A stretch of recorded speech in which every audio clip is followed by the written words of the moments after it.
Mid brain की अगर मैं बात करूं तो मिड ब्रेन के बारे में एक चीज याद रखिएगा कि इट इज फाउंड या प्रेजेंट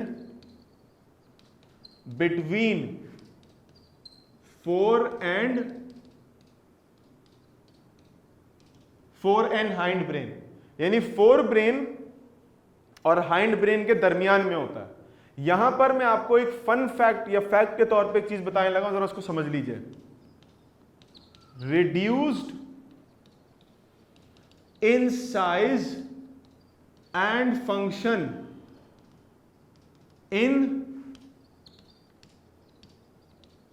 मैमल्स। मैमल कौन है? हम मैमल्स हैं। मैमल्स कौन है? बिल्ली मैमल है। मैमल कौन है? हाथी, वेल, मैमल्स हैं। ठीक हो गया, we are all mammals. Mammals में मिड ब्रेन का साइज भी छोटा हो गया है और इसके फंक्शन भी कुछ खास नहीं है। मतलब कोई ऐसा स्पेसिफाइड फंक्शन नहीं कि आप बोल ओहो क्या यूनिक काम कर रहा है, नहीं नहीं नहीं, कोई खास काम नहीं है इसका। क्योंकि हमें जो अल्लाह ताला ने सबसे बड़ा पार्ट दिया ब्रेन का, वो कौन सा ब्रेन? फोर ब्रेन, यानी उसमें भी सेरिब्रम का पोर्शन, वही हम इस्तेमाल नहीं करते सही से। तो ये मिड ब्रेन भी अगर बड़ा मिल जाता तो हमने इसको भी इस्तेमाल वैसे नहीं करना था। और हम सेरिब्रम को इस्तेमाल कब नहीं करते? हम किसी भी काम में सेरिब्रम को सही से इस्तेमाल नहीं करते। ठीक है ना, पढ़ाई में इसका करते हैं ना, डिसीजन मेकिंग में करते हैं, किसी काम में नहीं करते, बस स्क्रॉलिंग में करते हैं। अच्छा, अगर फिर भी हम इसके फंक्शन को देखें, if you are gonna look at the function of like mid brain, के मिड ब्रेन का फंक्शन क्या हो सकता है, तो उसमें आप एक बात याद रखिएगा कि मिड ब्रेन के अंदर एक फंक्शन इसका ये होता है कि it connects and release information between four and hind brain. एक तो कनेक्ट भी कर रहा है और रिले सेंटर, रिलेइंग का काम भी कर रहा है, ऊपर से नीचे, नीचे से ऊपर। किसके दरमियान में? फोर ब्रेन और हाइंड ब्रेन। ये देखो, यहां से जो इंफॉर्मेशन नीचे से आएगी वो मिड ब्रेन के जरिए जाएगी फोर ब्रेन में, और जो फोर ब्रेन से आएगी वो मिड ब्रेन के जरिए जाएगी हाइंड ब्रेन में। तो ये बीच में कनेक्शन का काम कर रहा है इन दोनों ऊपर और नीचे वालों में। और ये समझ लो कि एक तरीके से हाईवे का काम भी करता है कि रिले करेगा ऊपर की नीचे, नीचे की ऊपर, इस तरह से इंफॉर्मेशन ऊपर नीचे चली होगी। Sir it connect spinal cord with fore brain और नॉट? अच्छा, स्पाइनल कॉर्ड के बारे में कह सकते हैं, बट ये वाला जो जुमला है कि it connect spinal cord with the fore brain, ये ज्यादा मुनासिब उस वक्त होगा कि जब हम बात कर रहे होंगे ब्रेन स्टेम की। जब हम किसकी बात कर रहे होंगे? ब्रेन स्टेम की। और brain stem is a combination of mid brain, pons, medulla oblongata. तो फिर हम ये कहेंगे कि ये ब्रेन स्टेम जो है ये कनेक्ट कर रही होती है स्पाइनल कॉर्ड को विद द फोर ब्रेन। अगर इंडिविजुअली बात कर रहे होंगे तो कह सकते हैं, बुक में तो लिखा हुआ, यस आई नो व्हाट, ये बुक में लिखा हुआ आपके पास। तो ये बात याद रखिएगा कि एग्जैक्ट सिचुएशन क्या है कि when you are considering mid brain along with the two components of hind brain which is pons and medulla, so we usually refer to it as a brain stem, जो मैंने पीछे ही diagram के अंदर बनाया था। और वो जो है कनेक्ट कर रही होगी स्पाइनल कॉर्ड को उसके साथ। ठीक है, अच्छा, तो ये तो काम हो गया। इसके अलावा कुछ चीजें और भी लोग लिखते हैं। क्या लिखते हैं? कि जो ऑडिटरी सिग्नल्स हैं या जो विजुअल सिग्नल्स हैं या आपके पास जो ऑल्फैक्टरी सिग्नल्स हैं, मैं लिख रहा हूं यहां पर सिग्नल्स का नाम, auditory, visual and olfactory signals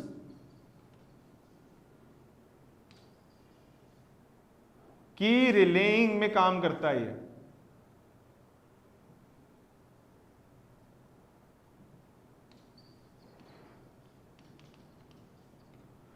signals की रिलेइंग में काम करता है। रिलेइंग का मतलब क्या? अब अच्छा, अब देखो, ऑडिटरी क्या है? मेरी बात सुन रहे हो। विजुअल क्या है? मेरी बात को देख रहे हो। ऑल्फैक्टरी क्या है? जो घर में खाना पक रहा है उसको सूंघ रहे हो। ऑल्फैक्टरी सिग्नल्स जो है वो आमतौर पे सूंघने के इस्तेमाल में आते हैं कि आप स्मेल जो कर रहे हो, तो नाक के पास होती है, जो नेजल कैविटी होती है ना, उसके अंदर लगे होते हैं।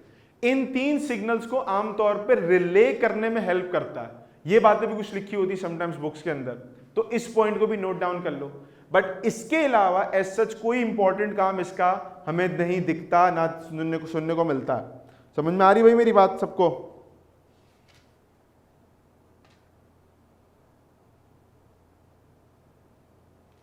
अच्छा भाई, अब बात करो, आगे चलते हैं देखो भाई, रिले का मतलब होता है, रिले रेस पढ़ी है किसी ने? रिले रेस सुनी है? रिले रेस क्या होती है? एक बंदा किसी स्टिक को लेके भागता है, आगे एक स्टॉप पे एक दूसरा बंदा खड़ा होता है, मिसाल के तौर पे ये है, अब वो भागता हुआ आएगा, वो उसको देगा, उसने डंडी पकड़ी, वो लेके भाग गया, वो जो पीछे से आ रहा था वो रुक जाएगा, अपनी डंडी देख के आगे चले जाएगा, फिर वो आगे भागते जाएगा, वो दूसरा आगे खड़ा होगा स्टॉप पे, वो उसको डंडी पकड़ाएगा, भैया लो तुम, वो उसको पकड़ेगा, दूसरा वाला अपनी जगह पे रुक जाएगा और तीसरा वाला भागना शुरू करेगा। वो क्या कर रहे हैं? वो रिले कर रहे हैं इस डंडी को या वो जो पीस को जिसको भी लेके भाग रहे हैं, from one person to another and then to the third person. तो ये जो मूवमेंट होती है, भागने वाला मामला, जिसमें हम एक डंडी को, एक चीज को एक बंदे से दूसरे, दूसरे से तीसरे की तरफ पहुंचा रहे हैं, इसको कहते हैं रिलेइंग। और ये रिले रेस कहलाती है, बचपन में कभी खेलते थे।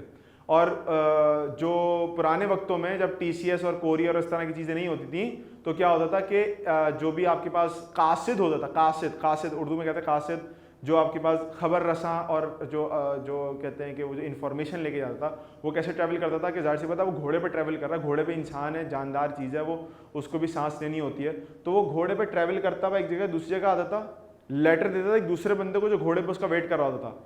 वो आप लोगों ने देखा होगा ड्रामों में, अर्तुगरुल ड्रामे के अंदर देखा होगा कि एक बंदे से दूसरे बंदे, दूसरे तीसरे, इस तरह से इंफॉर्मेशन आगे ट्रांसफर होती है। इसको भी कहते हैं रिलेइंग ऑफ इंफॉर्मेशन। तो एक से दूसरे, दूसरे तीसरे, तो यहाँ जो रिलेइंग का वर्ड यूज हुआ है वो भी यही है कि एक जगह से दूसरी जगह इंफॉर्मेशन को ट्रांसफर करना रिलेइंग कहलाता है। समझो मेरी बात को? अच्छा भाई, अब जरा दो जो आखिरी पार्ट्स हैं ब्रेन के, the last two parts of your brain, the first one is the pons. जरा इसके बारे में बात कर लेते हैं क्या है ये जो पॉन्स होते हैं हमारे पास। ये छोटे से सर्कुलर से स्ट्रक्चर है। किताब कहती है कि वेंट्रल साइड पे मौजूद होता है। What does ventral means? Ventral means forward, आगे की तरफ। एक होता है डॉर्सल, पीछे की तरफ, एक होता है वेंट्रल, आगे की तरफ। तो this is usually present at the ventral side of medulla. Medulla से आगे लगा हुआ होता है, और मेड्यूला थोड़ा बड़ा होता है तो मेड्यूला के थोड़ा सा आगे लगा हुआ होगा और मेड्यूला नीचे तक मूव कर रहा होता है। नोट्स इंशाल्लाह प्रोवाइड होंगे आप लोगों को, नोट्स इंशाल्लाह प्रोवाइड होंगे। बात हो रही थी सर से उससे उस बारे में, तो इंशाल्लाह आप लोगों को वो मिल जाएंगे। वेंट्रल आगे, डॉर्सल पीछे। वेंट्रल एंड डॉर्सल पोर्शंस आपके पास होते हैं, आगे और पीछे। ठीक है, जैसे हम एंटीरियर और पोस्टीरियर का वर्ड यूज करते हैं। Anterior means forward and posterior means backward. इस तरह से वेंट्रल एंड डॉर्सल दो साइड्स आपके पास होती हैं, आगे और पीछे के लिए वर्ड यूज किया जाता है। दूसरी चीज, क्या काम होता है पॉन्स का? पॉन्स के दो फंक्शन है। Pons relay information from spinal cord to rest of the brain.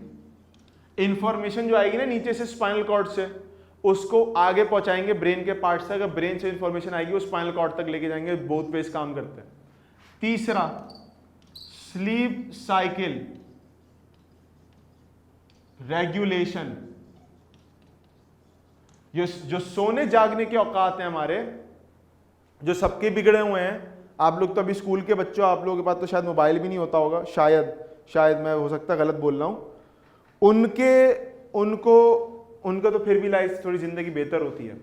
जैसे जैसे आप प्रोफेशनल लाइफ में आते आते नींदें खराब होती जाती हैं। इवन कि अभी सेकेंड ईयर फर्स्ट ईयर तक जब आप लोग पहुंचेंगे मैट्रिक के बाद, तो उस वक्त भी आपकी लाइफ खराब होने लगेगी, स्लीप साइकिल्स खराब होने लगेंगी। तो पता नहीं, मुझे आप लोगों का नहीं पता आप लोग कैसे बच्चे, अच्छे बच्चे हो सकता है।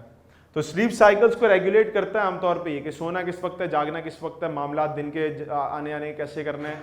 तो वो सारी चीज़ें कौन कंट्रोल करता है? ये पॉन्स कंट्रोल करते हैं। इसके अलावा पॉन्स का एक और काम भी होता है जो आमतौर पर बहुत कम लोग इस्तेमाल करते हैं। जो हमारे चेहरे के मसल्स होते हैं, फेशियल मसल कॉन्ट्रैक्शन, मुस्कुराना, मुंह बनाना, मुंह लटका लेना, ठीक है, मुंह फुला लेना, मुंह टेढ़ा कर लेना, ये अल्फाज हम आमतौर पे इस्तेमाल करते हैं क्योंकि हमारे मुंह ऐसे हो रहे होते हैं। इन सबको पॉन्स कंट्रोल करता है। पॉन्स मेक श्योर कि दिल के और जो दिमाग के जज्बात हैं वो मुंह पे नजर आ जाएं आपके। तो ये फेशियल मसल्स की कॉन्ट्रैक्शन जो है ये दरअसल इन्हीं के हाथ में होती है। तो पॉन्स अपने कंट्रोल में रखें, ठीक है, ताकि आपके इमोशंस जो है सामने वाले बंदे को असली इमोशन ना पता चल सके। अगर ठीक है, अगर खाला वाला आ गई, आपको अच्छी लग रही, पप्पो आ गई अच्छी लग रही, तो don't tell your pons to express them to your पप्पो, keep it to yourself, ठीक है, चेहरे सब कुछ वाज़ेह हो जाता है। आखिरी बात आज की आखिरी बात, मेड्यूला। बल्कि मेड्यूला से पहले एक और बात कर लेता हूं, देखो मेरे मिस हो गया, मैंने यहां पर मुझे किसी ने बताया नहीं। मेड्यूला से पहले एक काम मैं और कर देता हूं, मेड्यूला से पहले बात कर लेता हूं मैं सेरिबैलम की। Now cerebellum is one of the most important structure of your brain. इसको हम स्मॉल या लिटिल सेरिब्रम भी कहते हैं, छोटा सेरिब्रम भी कहते हैं इसको, चुन्नू सा सेरिब्रम की तरह का होता है, पीछे लगा हुआ होता है गुद्दी के ऊपर। इसका फंक्शन क्या होता है? कोऑर्डिनेशन ऑफ मसल्स की कोऑर्डिनेशन, ठीक है। इसके अलावा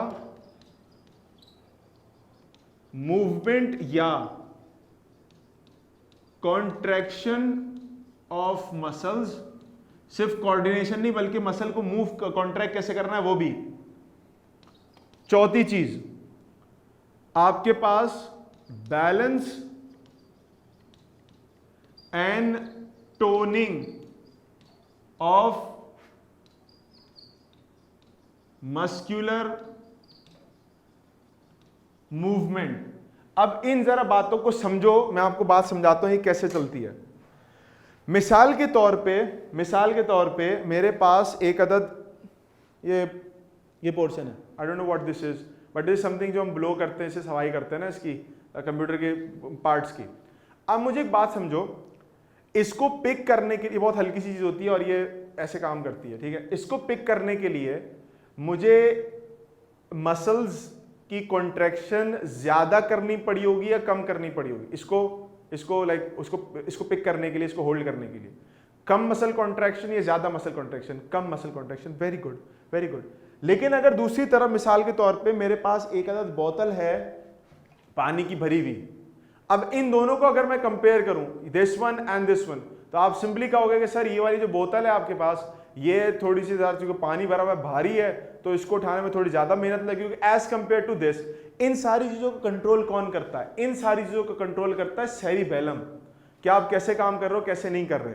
अच्छा, इसके अलावा मैं आपको एक और बात बताता हूं। देखो, ये तो मसल की मूवमेंट हो गई, या कॉन्ट्रैक्शन के स्केल कितना है, you are recruiting less amount of muscle fibres और recruiting more amount of muscle fibres, तो मोटर यूनिट पैटर्न्स वगैरह सारे उसको डील कर रहा होता है। दूसरी चीज, अब ये देखो, मिसाल के तौर पे मैं जमीन से कोई चीज पिक कर रहा हूं, अगर मैं जमीन से कोई चीज पिक कर रहा हूं तो बजाहिर तो पिक करने के लिए मेरे हाथ इस्तेमाल हो रहे हैं, लेकिन जमीन पे जाने के लिए मेरी बॉडी, लेग्स, बैक सब इस्तेमाल हो रही है कि नहीं हो रही? तो मसल्स की कोऑर्डिनेशन हो रही है ना। एक तरफ तो मैं हाथ से कोई चीज उठा रहा हूं, but I am moving down, तो मेरे पांव इस्तेमाल हो रहे हैं, मेरी बैक इस्तेमाल हो रही है, सारी चीज इस्तेमाल हो रही है। ये क्या है? Coordination of muscles. Different muscles coordinate कर रहे हैं सिर्फ एक पेन को, मार्कर को, किसी चीज को पिक करने के लिए, सारी चीज उसमें यूटिलाइज हो रही है। बात समझ रहे हो? इसको भी कौन कंट्रोल कर रहा है? सेरिबैलम कंट्रोल कर रहा है। एक और चीज यहां मैंने वर्ड लिखा है, balance and toning of muscular movement, कि मसल की मूवमेंट को बैलेंस और टोन करने के लिए भी सेरिबैलम इस्तेमाल होता है।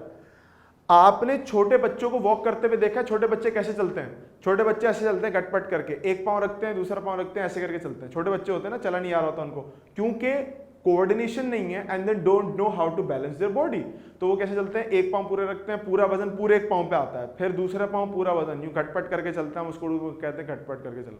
अब वो ऐसे चल रहे हैं छोटे छोटे बच्चे, ठीक है। लेकिन आप किसी भी ग्रोन अप से एक्सपेक्ट नहीं करोगे कि वो इस तरह से चलेगा, छोटे बच्चों की तरह पूरा ना वजन डाल के और इस तरह से करे। आम बंदा क्या चलता है? आम बंदा नॉर्मल स्ट्रेट वॉक करता है, वो आप एक जगह से मूव कर रहा है, दूसरी तरफ जा रहा है। क्यों? क्योंकि उसको, उसके ब्रेन को पता है कि how to balance his body weight over his or her legs. तो अब उसमें क्या होता है कि बैलेंस क्रिएट करने के लिए भी सेरिबैलम का इस्तेमाल करना होता है। सर हमारी क्लास का कोई ग्रुप है जहां पर लिंक आती है क्लास की, गालिबन शायद है, अभी सर प्रोवाइड कर देंगे अगर आपके पास है तो अभी सर प्रोवाइड कर देंगे क्लास खत्म होने से पहले ही, ठीक है। तो अभी क्लास फॉरन लीव ना किएगा आखिरी में, बस मैं आखिरी की बात टोनिंग बता रहा हूँ, उसके बाद मैं एंड करूंगा, ठीक है। तो वो सर आपके पास कर देंगे, ठीक हो गया। अच्छा now the last part toning. What does toning means, आप समझो जरा बात को। क्या कभी आप लोगों के साथ ये वाकया पेश आया जिंदगी में कि अम्मी ने बोला हो या अब्बू ने बोला, बेटा वो कमरे के अंदर एक पतीला या कोई बाल्टी भरी रखी हुई है, उसको उठा के लेके आना है आपने, या उसको उठा के साइड में रखना है। बट जब आप उस पतीला या बाल्टी के पास गए हो और आपने उस पतीले या बाल्टी को उठाया ये सोच के कि वो भरा हुआ है, ढक्कन बंद था, अंधेरा था, व्हाटएवर, और जैसे ही आपने उसको उठाया पता चला वो खाली है, तो क्या होता है, जैसे आप उसको पिक कर रहे हो, अब आप फोर्स लगा रहे हो उसके अंदर, आप लोग फिजिक्स पढ़ रहे हो, आपको अंदाजा होगा कि जितना आप उसमें फोर्स एक्सर्ट करोगे वो उतना ही रिस्पिरेशन के तौर पे आपको पीछे फेंकेगा। तो क्या होता है कि आप पिक तो करने के लिए जाते हो, आप पिक कर रहे हो, आप ये सोच के पिक कर रहे हो कि इसके अंदर तकरीबन कोई 10-12 न्यूटन की फोर्स लगानी पड़ेगी उसको उठाने के लिए, बट उसमें 10-12 न्यूटन की फोर्स का मावाद ही मौजूद नहीं होता। तो क्या होता है कि आप एकदम से उठाते हो और आप एकदम से पीछे आते हो क्योंकि उसमें कुछ था ही नहीं। लेकिन जब आप पीछे जाते हो तो there is a very rare instance कि आप पीछे जाके गिर जाओ जमीन के ऊपर। आमतौर पे आप जमीन पे गिरते नहीं हो। क्यों नहीं गिरते? इसलिए नहीं गिरते क्योंकि आप गिरना नहीं होता। क्यों नहीं गिरना होता? क्योंकि सेरिबेलम टोन कर देता है आपके मसल की मूवमेंट को कि ठीक है, अगर हमसे गलती हो गई, हमने मान ली अपने बड़ों की बात, उन्होंने कहा भाई इसमें भरा हुआ सामान रखा हुआ, आपने वो उठा लिया, but once you pick it up it was empty. तो अब क्या करना है, बॉडी एकदम से टोनिंग करती है मसल की कि भाई नहीं सेट कर लें अपने आप को, हम पीछे जा रहे हैं लेकिन ओह बैलेंस कर लिया। ये काम भी सेरिबेलम का होता है, ये काम भी सेरिबेलम का होता है।